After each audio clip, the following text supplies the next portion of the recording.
Welcome to Assembly Bethesda. I'm your host, Hayne Fogarty. Today we're diving deep into one of the most intense and, frankly, astonishing accounts in the Gospels, the encounter between Jesus and the man possessed by Legion. You'll find this powerful story in Mark chapter 5, verses 1 through 20, with echoes in Matthew and Luke. What we're going to do is walk through this step by step, really unpacking what it reveals about Christ's unmatched authority. Now, picture this.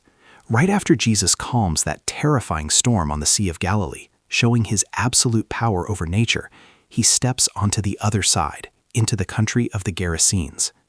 This isn't Jewish territory, it's Gentile land, away from the familiar norms. And immediately as he steps out of the boat, he's met by a man with an unclean spirit, emerging from the tombs.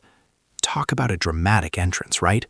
It's a sudden shift from serene authority over the elements to a direct confrontation with chaotic spiritual darkness. It sets the stage for something truly incredible.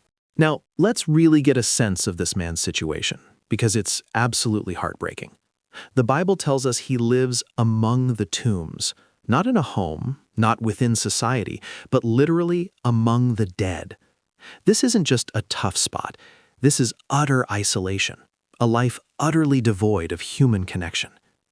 What's even more striking is that no one, and I mean no one, could bind him anymore, not even with chains. Think about that for a moment. People had tried, many times, chaining him hand and foot, but he just tore those chains apart and broke the irons on his feet. He possessed a superhuman strength, not for good, but for self-destruction.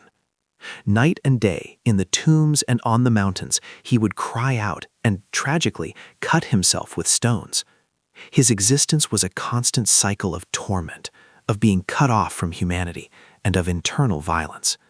It's the very picture of demonic oppression at its most devastating, a life completely enslaved and shattered. You can almost feel the despair emanating from his story, can't you? Here's where the narrative takes an incredible turn. When this deeply tormented man sees Jesus, even from a distance, something compels him. He runs and falls down before him. Now think about that. A man in such a state, usually uncontrollable, immediately bows. But it's not him speaking, not truly. He cries out with a loud voice, a voice not his own, saying, "What have you to do with me, Jesus, Son of the Most High God? I adjure you by God, do not torment me." What's interesting is Mark notes that Jesus had already been saying to the spirit, "Come out of the man, you unclean spirit." This isn't a negotiation, it's a command that precedes the demon's plea. And then Jesus asks, "What is your name?" The reply chills you to the bone. "My name is Legion, for we are many."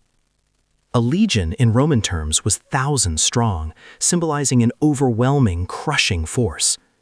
Can you imagine the sheer number of oppressive spirits within this one man? It speaks volumes about the battle Jesus was entering.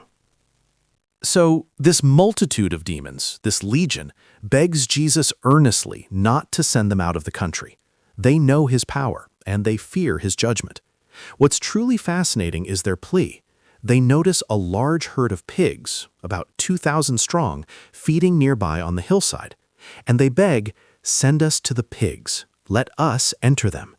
Now, why pigs? Well, in Jewish culture, pigs were unclean animals. It's almost as if they were asking for a holding place, a continuation of their unclean existence, rather than being cast into the abyss they dread. And Jesus, in an act that demonstrates his absolute authority, and perhaps a lesson for those watching, gives permission. The unclean spirits come out of the man and immediately enter the pigs. The result? Dramatic and undeniable. The entire herd, about 2,000 of them, rushes down the steep bank into the sea and drowns. It's a vivid, visible, and utterly undeniable display of the power and destructive nature of these evil spirits, and Jesus' complete dominion over them. It really brings home the reality of spiritual warfare. You can just imagine the scene after this, right? The herdsmen, witnessing this incredible event, ran off and reported it in the city and countryside.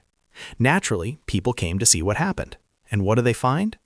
The man who had been the terror of the tombs, the one no one could bind, is now sitting there, He's clothed, in his right mind, and at peace. It's a complete transformation. But here's the thing that always strikes me. Instead of rejoicing, they are profoundly afraid. Those who saw it explained everything, what happened to the demon-possessed man and about the 2,000 pigs that drowned.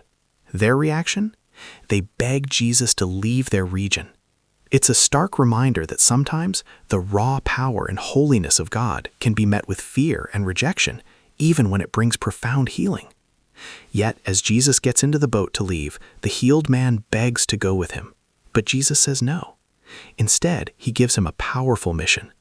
Go home to your friends and tell them how much the Lord has done for you and how he has had mercy on you. And that man?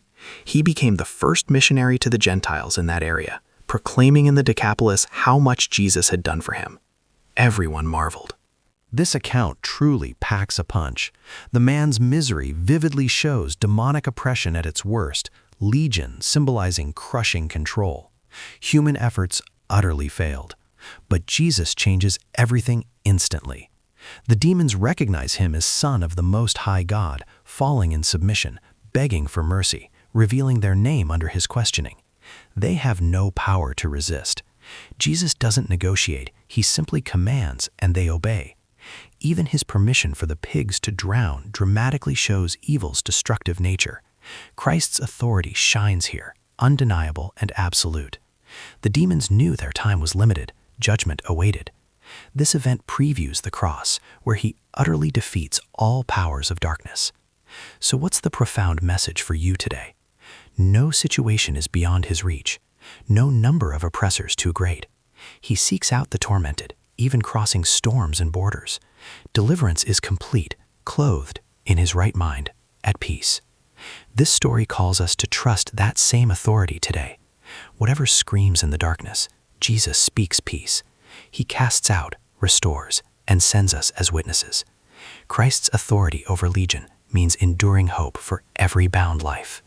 As we close our exploration of this powerful encounter, let's hold on to the enduring lessons. The visible miracle, the man's profound transformation, and even the locals' fearful rejection all underscore Jesus' unwavering authority and commitment to the tormented. He brings not just freedom, but purpose, empowering the healed man to share his story. Remember, Christ's unmatched authority isn't just a historical fact, it's a living truth for today. Whatever you face, whatever darkness feels overwhelming, know that Jesus speaks peace and restoration. He is still casting out, still restoring, and still sending us as witnesses to his mercy. That's a hope you can cling to. Thank you for joining me today. It's been a genuine pleasure exploring these powerful truths with you. God bless, and until next time, carry courage in your heart. For more Gothic Christian content, including blogs, devotionals, and music, please visit assemblybethesda.com. My digital products are pay-as-you-are-led, so if you can't afford, just put 0. Your support helps. Thank you.